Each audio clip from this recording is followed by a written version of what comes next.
la distancia entre goteros, ampliarla durante los primeros años de desarrollo, buscando precisamente un desarrollo radicular mayor. Eso obliga, claro, a la planta a ir explorando a superficie, que yo creo que lo más interesante en los primeros años de desarrollo, y después a lo mejor cerrar, acortar la distancia entre goteros para ya, una vez que está el sistema radicular más o menos formado, pues ya poder ir trabajando con estrategias de reducción. Pero eso nos funcionó bastante bien. Bueno, dicho esto, cerramos la sesión 2, la ponencia 2 de hoy, y damos paso sin más dilación aquí al caballero, el doctor Uriarte, que es todo suyo. Muy bien, muchas gracias. Bueno, yo creo que la jornada había dicho que se prolongaba hasta las 8:30. Yo creo que gracias a Jesús, que muchos de los conceptos de los que yo iba a hablar ya los ha explicado él de una manera más, como tiene esa habilidad y ese don de palabras como buen vallisoletano, pues yo no ahondaré en ellos, y por lo tanto yo creo que sí que nos podemos ajustar a ese tiempo y que no más temprano. Bien, yo vengo de Extremadura. Extremadura es una región con una superficie de viñedos, la segunda región en superficie de viñedos después de Castilla-La Mancha. Tenemos en torno a unas 80.000 hectáreas de viñedo. Y sí que es verdad que, bueno, cultivo predominantemente en la zona de Badajoz y en una zona de tierra de barro, conocida como tierra de barro, que ya puede un poco el tipo de suelo puede dar un poco la idea de por dónde va. Es un cultivo predominante junto con el olivo, que tradicionalmente ha sido cultivo de secano. Pero bueno, vamos evolucionando y se va realizando, produciendo la transformación del viñedo hacia el regadío. Actualmente yo creo que anda rotando el 36% de ese viñedo ya se está regando. Infraestructuras para el riego, como grandes infraestructuras no existe, y prácticamente la mayoría son a base de sondeo, yo creo que es también un poco una situación que hay aquí en Ribera Sacra, ¿no? En cuanto a sondeo y pozo, en el tipo de suministro de agua, ¿no? Bien, aquí todo lo que ha comentado Jesús, pues deja un poco claro la importancia que tiene, que hay que trabajar con el riego, pero hay que sobre todo conocer la zona en la que estás montando tu actividad económica, ¿no? Que al final es lo que nos une y lo que tenemos entre manos. Una actividad económica que utiliza el agua, que es un recurso escaso y que poco a poco pues, va siendo necesario que pongamos mucha eficiencia en ese agua, y ahora explicaré por qué. Pero bueno, sobre todo, lo importante creo que hay que dejar claro es que para trabajar con el riego y ser eficiente, lo que tenemos es que conocer el entorno específico de cada viñedo. Y esto me refiero a que cada viñedo, o sea, Extremadura, que parece una región muy extensa, en pocos kilómetros cambia muchísimo el suelo, y lo que para un viñedo era algo bastante recomendable, para otro no tiene muchos pisos. Eso pone un poco de manifiesto la necesidad de que se siga investigando de manera específica en cada zona de producción para obtener unos resultados que sean realmente transferibles y adaptables a cada una de las regiones en el que se encuentran. En este sentido, bueno, yo creo que ya se habló del proyecto, un proyecto en el que colaboramos Extremadura, el INTACIL, Castilla-La Mancha, Albacete y la Universidad de Santiago de Compostela, Campus Lugo, en el que se trabaja con la frecuencia de riego. Lo que tenemos es estudiar la frecuencia de riego, pero lo que nos hace, yo creo que importante este proyecto, es que se está haciendo el mismo tipo de ensayo, pero en concepto de viñedos diferentes, sobre todo en cuanto al clima y al suelo. Posiblemente lo que sea interesante, o los resultados que sean interesantes para Extremadura, no tengan nada que ver con los resultados que sean interesantes para aquí.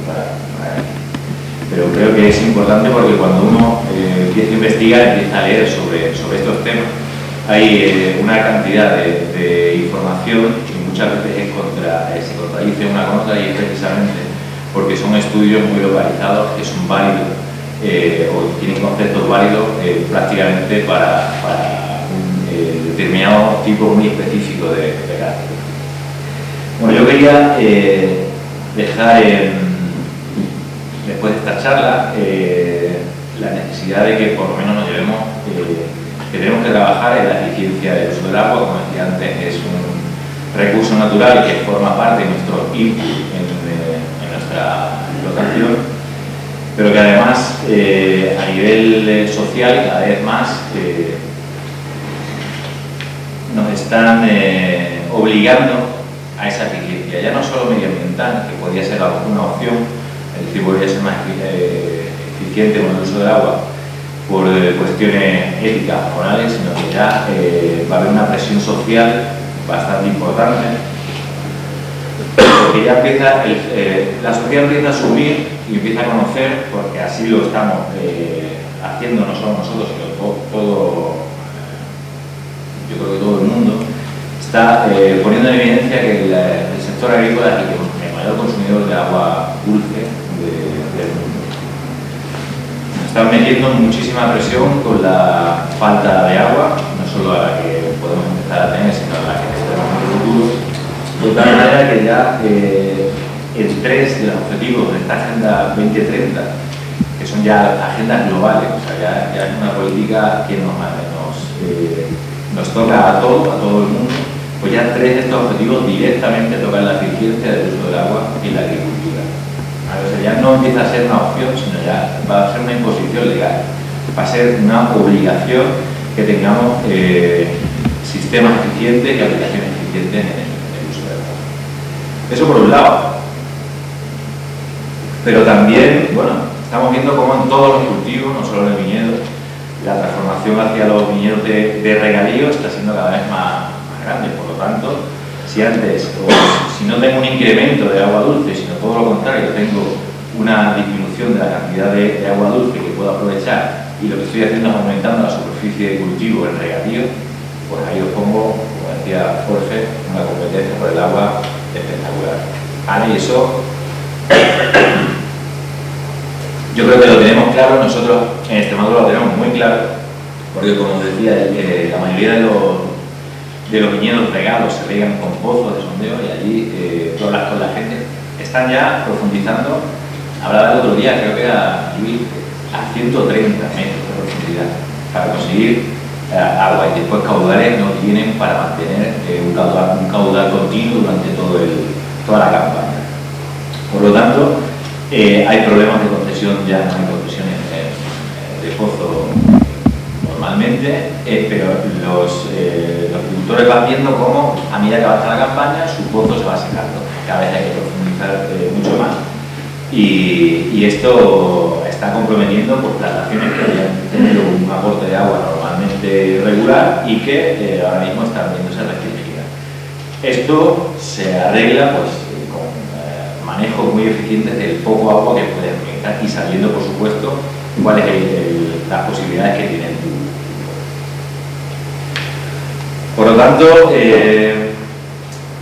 yo he establecido aquí como 3 o 4 puntos importantes que hay que tener en cuenta para tener esa eficiencia en el uso del agua, como puede ser lo que ha comentado, parte de las que ha comentado Jesús, es conocer los efectos que tiene el agua o su ausencia en mayor o menor medida en nuestro cultivo. O sea, es decir, qué es lo que pasa al viñedo cuando en ciertos momentos yo lo restringo por agua o no.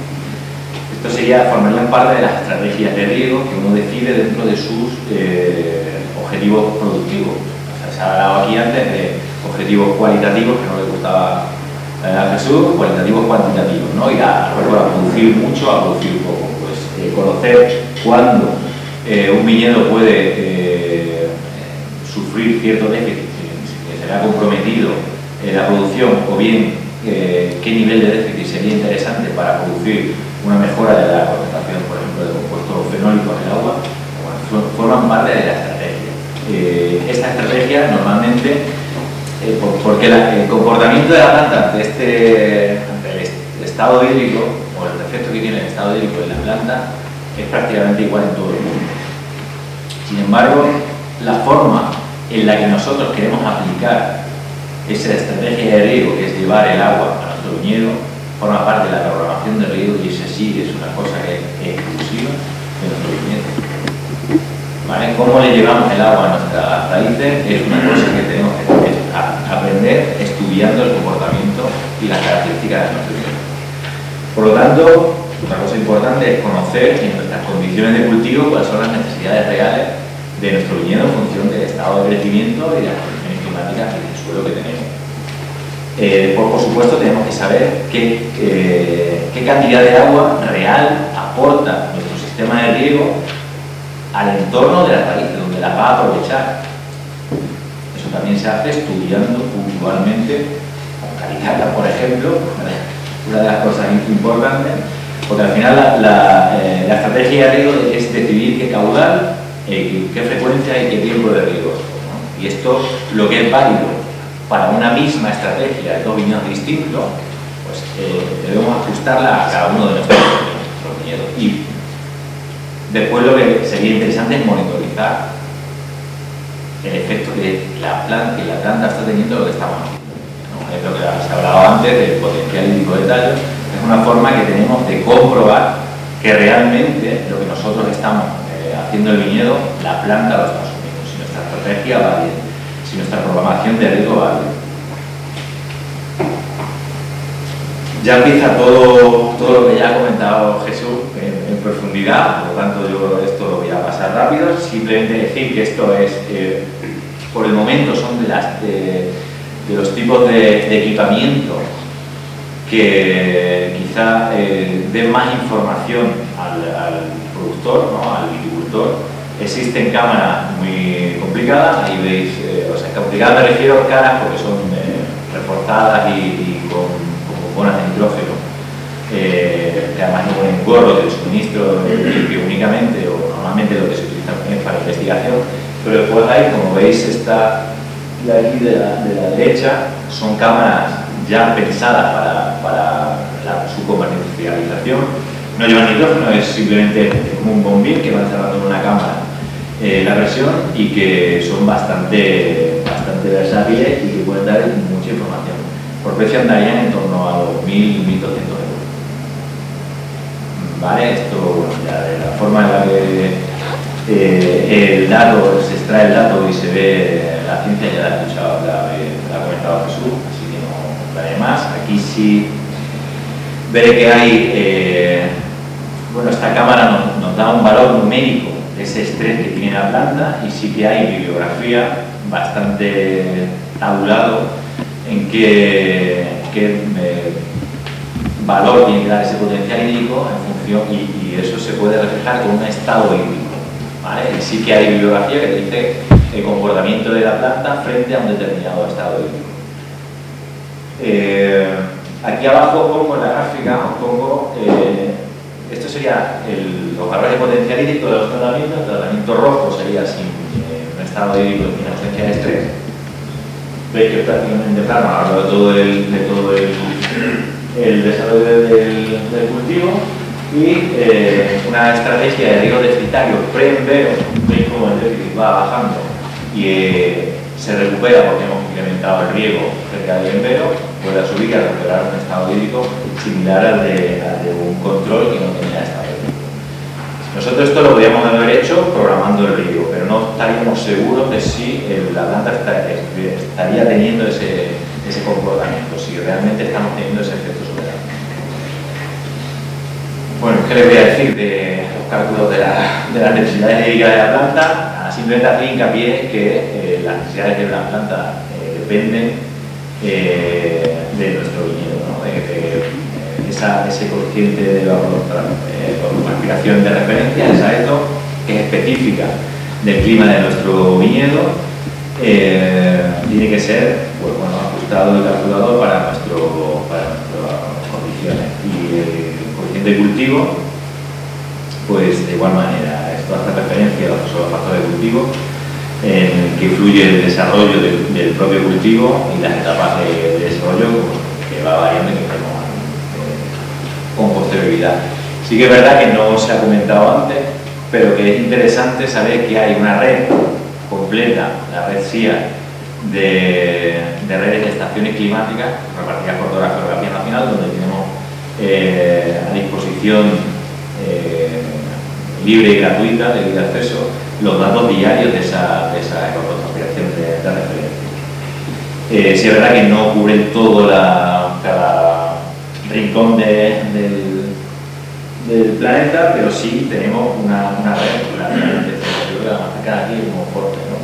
Sí, aquí tenemos en Galicia cuatro estaciones para toda Galicia. Más o menos lo que viene siendo una por diputación provincial para que nadie se entera ofendido y poco más. No quiero preguntarles cuántas tienen ni en Castilla, que son 100 y pico, me parece recordar. Castilla y León nos dieron y en Extremadura también. No sabía decir. Tú sabes. En torno a 36. Muy bien. Bueno, haciendo aquí un poco referencia a las características o a las diferentes zonas de producción, aquí he hecho una comparativa entre datos climáticos de Badajoz y datos climáticos de Monforte de Lemus, porque la estación de hoy más cercana aquí. Veis aquí a la izquierda las precipitaciones y la temperatura, en azul más grueso o más fuerte, más oscuro, la precipitación y la temperatura media de Quiroga, y en claro pues la extremeña. Claramente las precipitaciones son diferentes y más elevadas aquí, y las temperaturas más bajas que en Extremadura. Esto nos arroja la gráfica de la derecha una transpiración de referencia completamente distinta, ¿vale? Según estemos en Extremadura o en Badajoz, o en Quiroga. Pero sí, algo común en las dos es que los meses de junio a septiembre, en ninguno de los dos sitios las precipitaciones son capaces de cubrir las necesidades de esa demanda evaporativa. Sí es verdad que hay que contar con el reservorio de agua del suelo, y probablemente aquí haya, sin entrar todavía en profundidades del suelo, pero tenéis todas las posibilidades de que haya un suficiente contenido de agua en el suelo como para avanzar en el verano sin tener que hacerlo. Por aquí volví a contar la parte de la coeficiente de cultivo, y simplemente comunicaros que nosotros aquí en Extremadura tenemos establecido el coeficiente de cultivo. Como también se ha hablado anteriormente de Jesús, hemos diferenciado en función de los objetivos productivos que se pudiera tener.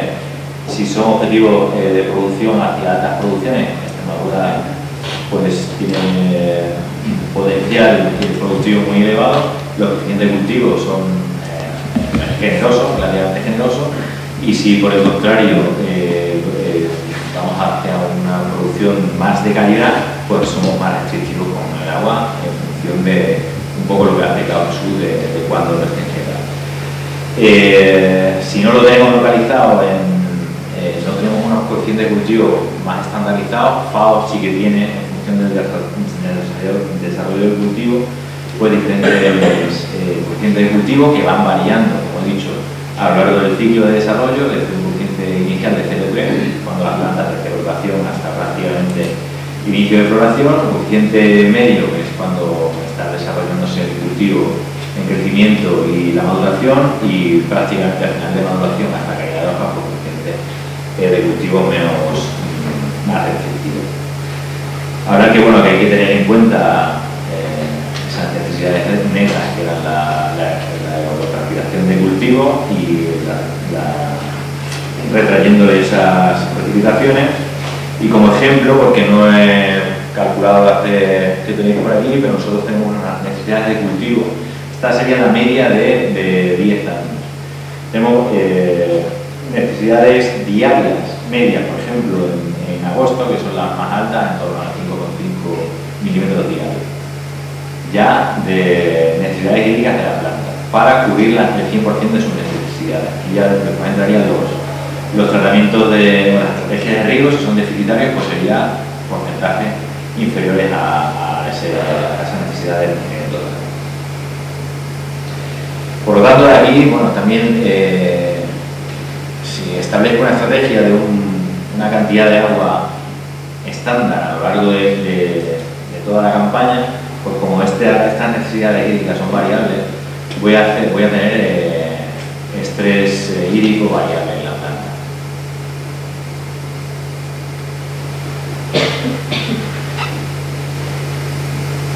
Bueno, se ha comentado también que el estrés se produce en la planta porque la planta transpira una cantidad de agua mucho mayor que la que es capaz de absorber o reponer a través de las raíces. Y esto es lo que genera estrés, pero esto es lo que también nos da la posibilidad de manejar un poco el diseño de nuestras plantaciones. Podemos restringir el crecimiento vegetativo manejando ese estrés. Podemos reducir el crecimiento de la valla para mejorar esos ratios entre pulpa y viejo. Entonces, el estrés al final es una herramienta que nos ayuda a modular todo lo que podamos hacer sobre el viñedo y manejarlo de una manera que sea coherente y efectivo con los objetivos productivos que tenemos en el viñedo. Nosotros tenemos, hay muchos manuales de riego donde se dan vuestro manuales donde aquí es un manual sencillo para aplicar estrategias de riego en función de si vamos hacia producciones mayoritariamente productivas o por el contrario producciones con un incremento buscando un incremento de la calidad de cantidad. Bueno, todo esto nos lleva también a que decíamos que debemos conocer el contexto en el que se desarrolla nuestro viñedo, y el suelo, se ha salido aquí varias veces. El suelo es al final una parte fundamental si lo que queremos es aplicar una gestión eficiente del riego. Es importantísimo conocer qué agua disponible somos capaces de distribuir con nuestro sistema de riego y que esté disponible en el entorno de la red. Para esto depende, o hay que conocer la estructura del suelo. Ya se ha hablado también del tipo de agua que tenemos gravitacional, que es un agua que no está disponible, drenaría o es lixiviada por escorrentía. El agua capilar, que sí es el agua retenida entre los diferentes poros de las partículas del suelo, y el agua higroscópica, que es el agua tan poco disponible que se queda adherida a las partículas del suelo y que la planta necesita tener suficiente fuerza de succión como para poderla extraer. Esto nos lleva a definir esa capacidad de campo, ese punto de marchité y ese agua disponible, que dependen del suelo. De tal manera que podemos tener un volumen de agua en un suelo arcilloso, puede estar disponible, sin embargo, en un suelo arenoso estaría francamente fuera de las posibilidades de se habría ido por gravitaciones. Bueno, lo importante de esto es que debemos conocer el contenido del suelo, y aquí les pongo unas tablas un poco según las tabulaciones, en función del tipo y la estructura del suelo, la textura del suelo, perdón, el contenido de agua que tenemos en función de eso. Aprovecho para comentar una cuestión al respecto de esto, que las precipitaciones son muy generosas en Galicia y por lo tanto el reservorio se supone que sería cubierto, pero evidentemente las características de nuestro suelo, mayoritariamente arenoso, nos obligan a que las frecuencias de riego deban de ser, no digo diarias, pero bueno, casi. Era paso de diarias, ¿eh? Perfecto, gracias.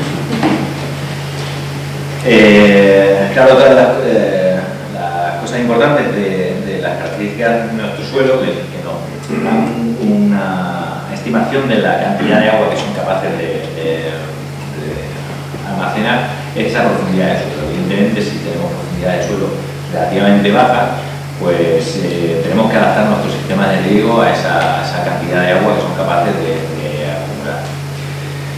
Aquí les digo que la cantidad de agua en el suelo depende de esa profundidad y de las características. Las características gráficas, o sea, la profundidad del suelo en principio daría igual siempre y cuando no cambiase las características del suelo. Es decir, ¿cómo lo digo? No texto tampoco.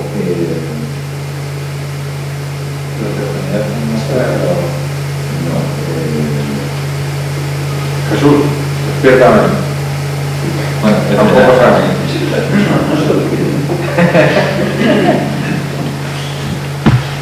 Bueno, Cuando varía.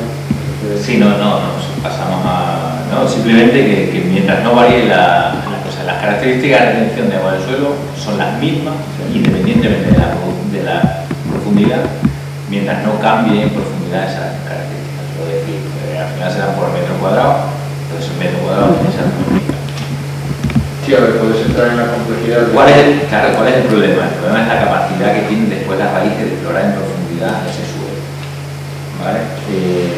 Pero sí es verdad que las raíces se ha visto que la mayor parte del sistema radicular de raíz se encuentra dentro de los primeros 60 centímetros de profundidad. Aunque sí es verdad que pueden profundizar si tienen esa posibilidad, pueden profundizar a perfiles más profundos. En viñedo regado, el crecimiento radicular se encuentra o se concentra en el área de influencia de los bulbos. Esto ya es conocido.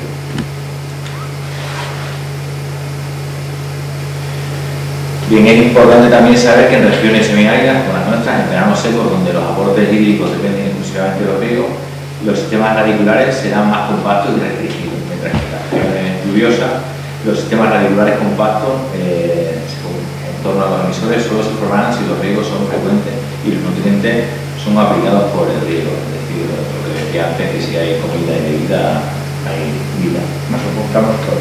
Eso hay que entender. Bien, hablaba también de la necesidad de hacer los balances hídricos, que ya Jesús lo ha explicado en su comunicación anterior, imprescindible para saber el contenido de agua que tenemos previo al desarrollo al inicio de la rotación. Y esto sí decir que, bueno, algo que pueda ayudar a los balances de agua o que pueden arrojar una información interesante son también las ondas de suelo, que también se ha comentado algo. Esto nos permite, conociendo las características de nuestro suelo, nos permite establecer los límites donde tenemos los límites de drenaje, los límites el punto de Marchité, incluso establecer unos límites, unos umbrales de tolerancia donde podemos decidir que no queremos pasar con los riegos. Entonces esto nos ayuda a gestionar de una manera mucho más eficiente pues, los riegos que aplicamos.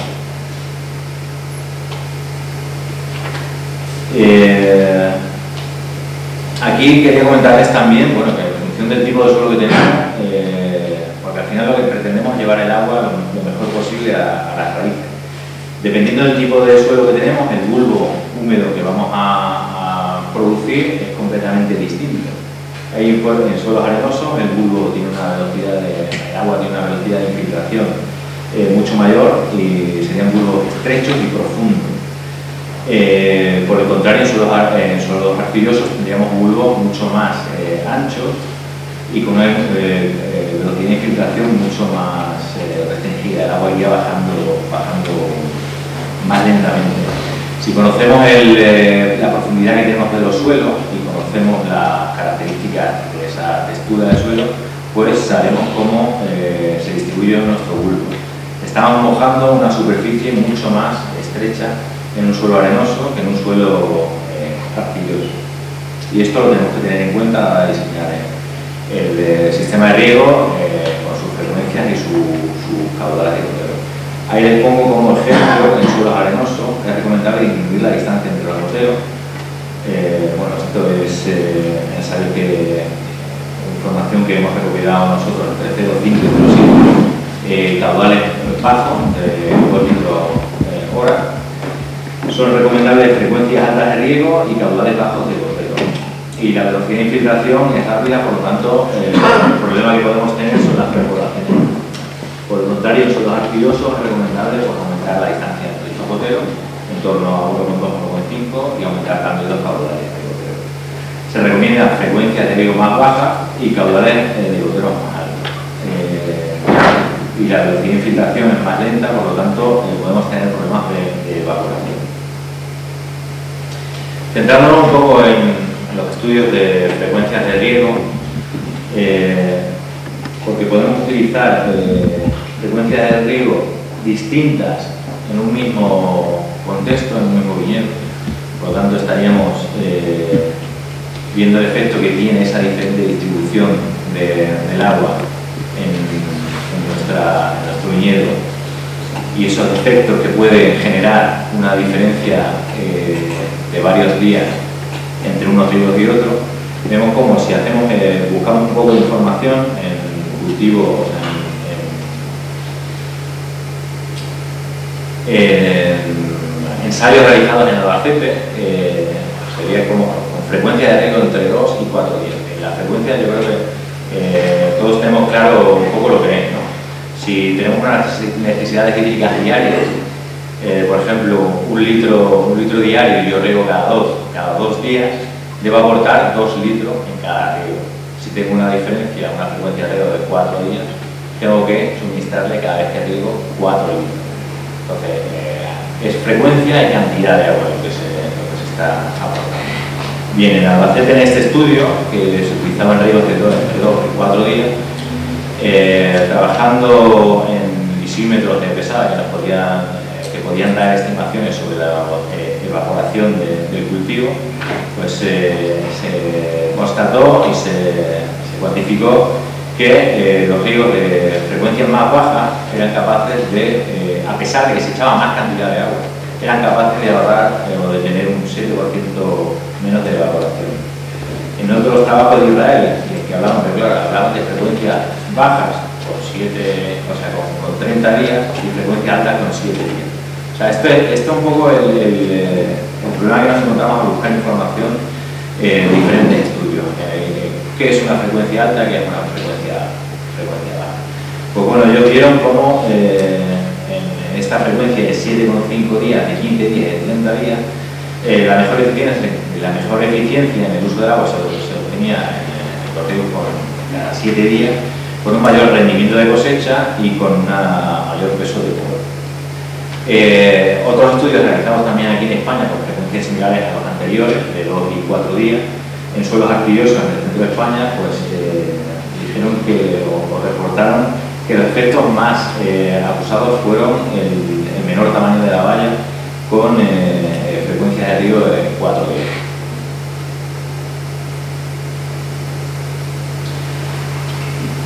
¿Qué ocurre con esto? Pues al final la frecuencia de riego lo que está haciendo es, en función del suelo que tú tengas en el viñedo, podemos generar momentos de ausencia de estrés o momentos de estrés elevado. Esto nos va a generar en la planta una respuesta a nivel fisiológico. Si tenemos estrés elevado, las raíces producirán ácido físico y eso tendrá una respuesta sobre todo el funcionamiento de la planta. Esto quiere decir que podemos también utilizar la frecuencia de riego como gestión de una estrategia de riego. Ahora les voy a comentar un poco los resultados de un ensayo, que es el primer año que estamos aplicando. Estrategias de frecuencia de riego distinto. Ahí ven en rojo una frecuencia de riego de 3 días, en verde una frecuencia de riego de 7 días y en azul una frecuencia de riego de 15 días. Lo que veis abajo es el volumen de agua aplicado. Ahí lo que hablamos, efectivamente, en los 15 días pues, estamos alcanzando unos volúmenes de agua muy grandes en relación a los aplicados con una frecuencia de 3 días. ¿Qué le ocurre a la planta cuando estamos haciendo esto? ¿Lo nota o no lo nota? Ahí veis el potencial hídrico medido con una cámara de presión, con la que veáis antes. En este caso,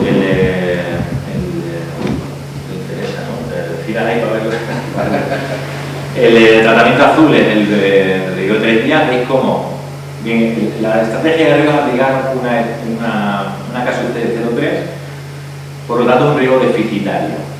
Todos los tratamientos tienden a estresarse, pero lo están haciendo de forma completamente distinta en función de esa frecuencia de riego aplicado.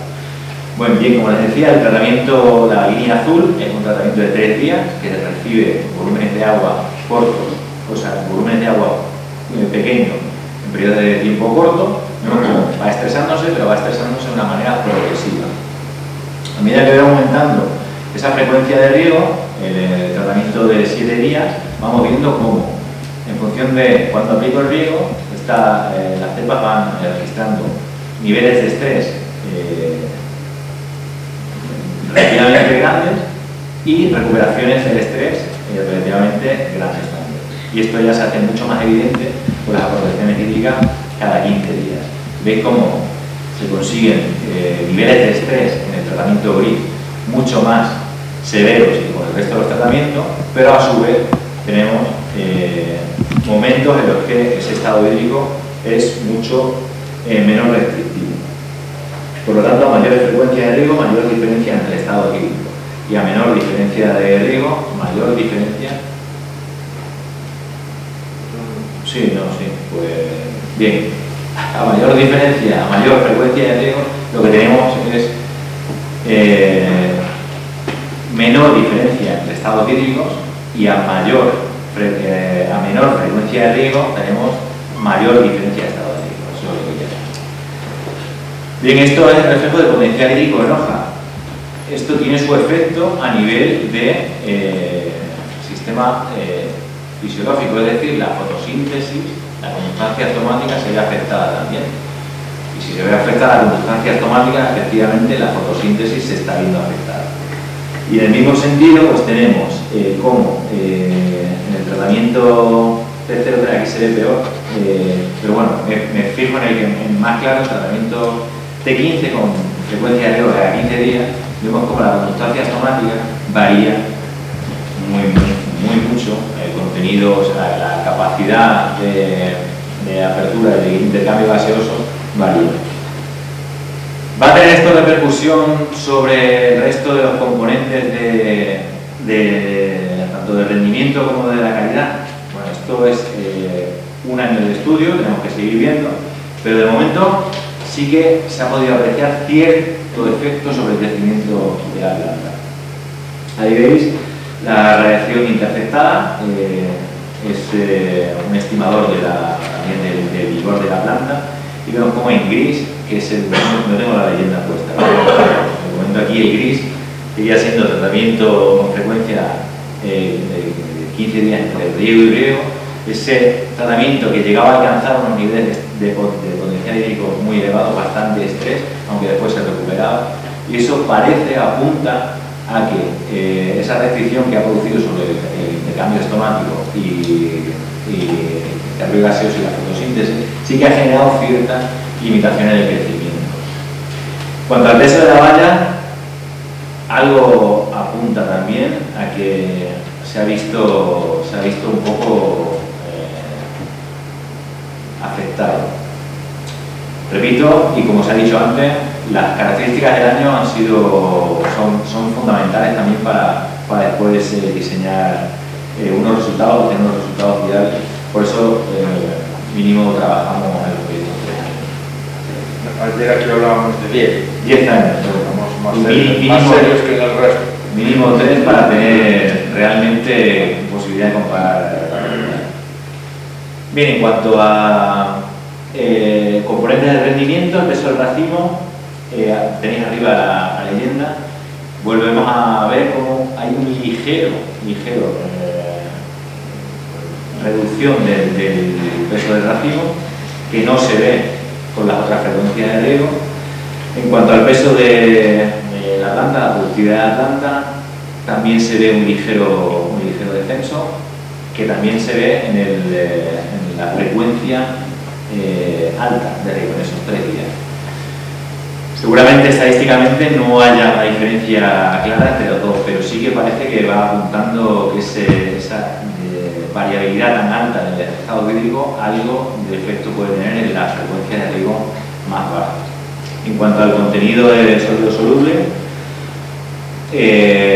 vemos como la frecuencia de un riego por semana es la que parece que tiene un mayor contenido, aunque si veis los datos prácticamente muy similares. En cuanto a la acidez titulable, también la frecuencia de riego de un riego por semana para nuestros suelos, que son franco-arcillosos, relativamente profundos, como decía, los riegos de una vez por semana parecen ser los que generan un mayor contenido de acidez titulable. Cuanto al málico y tartárico, igual, los riegos por cada una vez por semana parecen ser los que más cantidad de málico tienen.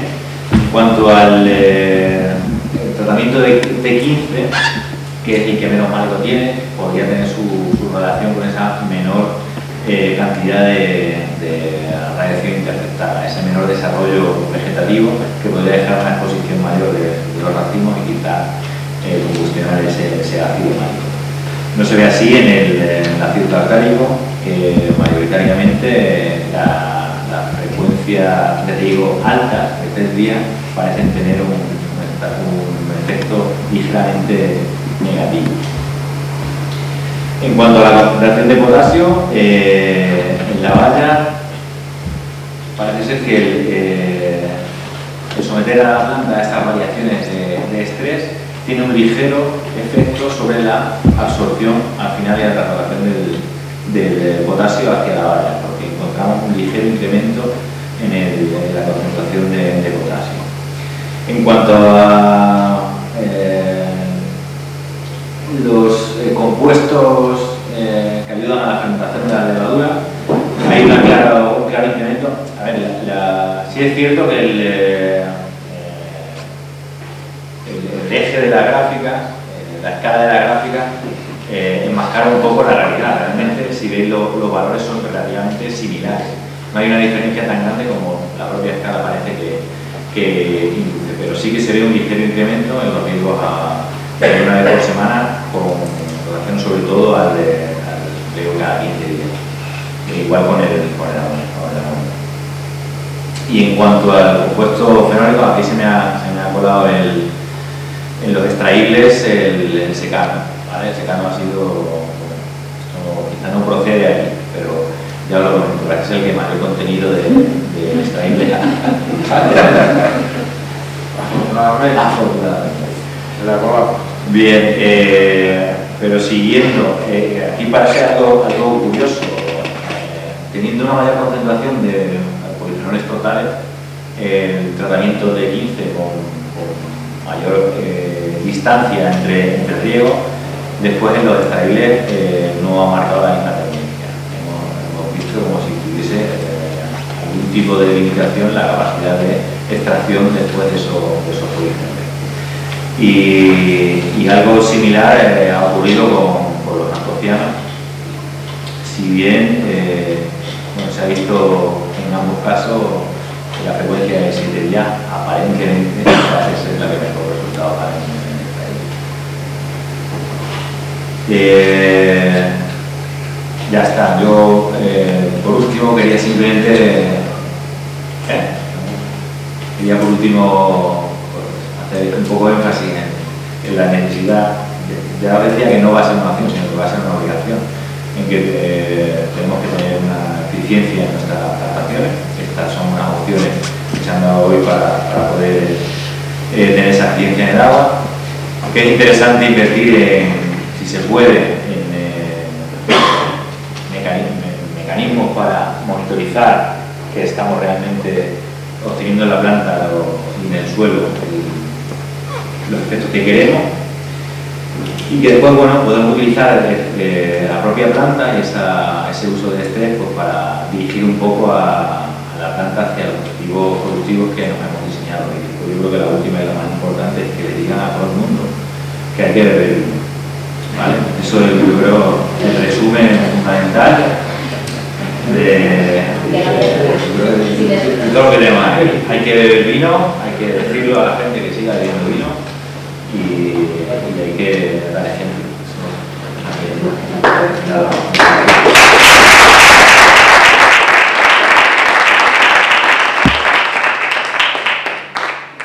Muchas gracias, David. ¿Alguna cuestión? Esta última nos pone a tiro de lo siguiente que debemos de hacer, pero bueno, centrándonos en la materia, ¿alguien quiere plantear alguna cosa, una duda? Estamos cansados ya, ¿no? Estas horas.